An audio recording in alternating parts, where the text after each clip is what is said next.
का जिक्र किया नरेंद्र मोदी ने।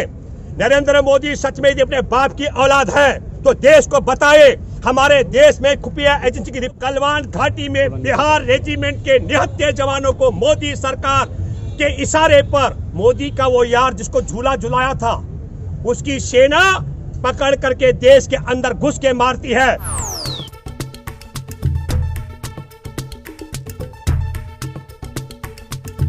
गलवान घाटी में बिहार रेजिमेंट के निहत्थे जवानों को मोदी सरकार के इशारे पर मोदी का वो यार जिसको झूला झुलाया था उसकी सेना पकड़ करके देश के अंदर घुस के मारती है।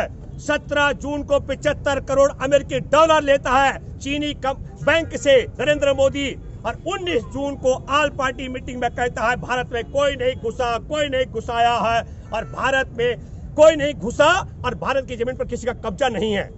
कि देश के साथ गद्दारी है। मैं आपको बताना चाहता हूं, पुलवामा का जिक्र किया नरेंद्र मोदी ने। नरेंद्र मोदी सच में यदि अपने बाप की औलाद है तो देश को बताए हमारे देश में खुफिया एजेंसी की रिपोर्ट थी। वो रिपोर्ट ये थी कि हमारे देश में बम विस्फोट भरी गाड़ी से जवानों की हत्या की जाएगी। मोदी बताए अगर अपने बाप की औलाद है। वो खुफिया एजेंसी की रिपोर्ट को किसने खारिज किया था? अच्छा, वो तो कह रहे ममता जो है देश। दूसरा उसी में आला अधिकारियों ने कहा था कि जवानों को जिंदा पहुंचाने के लिए हवाई जहाज उपलब्ध करा दो। नरेंद्र मोदी बता देश को कि किसने खारिज की जहाज देने की मांग।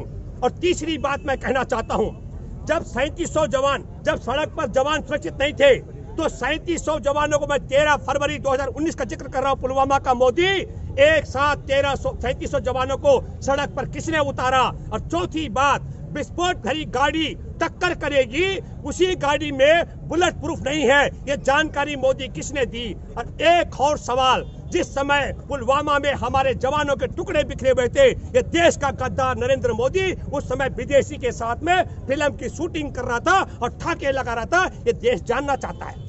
अगर ये देश के प्रधानमंत्री को खुफिया एजेंसी की रिपोर्ट की जानकारी नहीं थी तो ये नालायक है। इन्हें कुर्सी पर रहने का 1 मिनट का हक नहीं है। और अगर जानकारी थी और जानबूझ करके उस रिपोर्ट को खारिज किया गया तो ये देश के साथ गद्दारी है। अब बोलिए। लेकिन सवाल ये है कि मेरा कि ये जो आरोप लगा रहे हैं वो ममता पे लगा रहे हैं। मैं आ रहा हूं। दूसरे जब कहीं भी राज्य में होता है जो विपक्ष होता है वही देशद्रोही होता है। मैं एक बात बताऊं आपको, जो पुलवामा में है, पुलवामा में घटना से पहले संसद पर हमला करने वाला डीएसपी देवेंद्र सिंह, वही देवेंद्र सिंह पुलवामा के मामले में संदिग्ध था। और वही 26 जनवरी को दिल्ली में जहां शाहीन बाग पर मैं आपको बताऊं एनआरसी सीए के खिलाफ धरना चल रहा था, उस पर हमला कराने के लिए आतंकवादियों के साथ दिल्ली आ रहा था। और वही देवेंद्र सिंह है जिसने संसद पर हमला करवाया।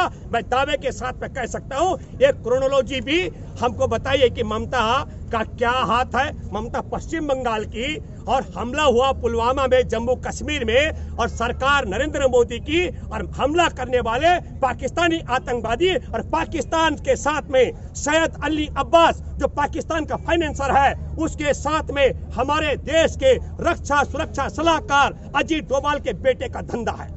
तो हमारे देश का सुरक्षा सलाहकार अजीत डोभाल और उसका बेटा पाकिस्तानी सैयद अली अब्बास का पार्टनर, और सैयद अली अब्बास पाकिस्तानी आतंकवादियों का फाइनेंसर जिसने पुलवामा पर हमला कराया।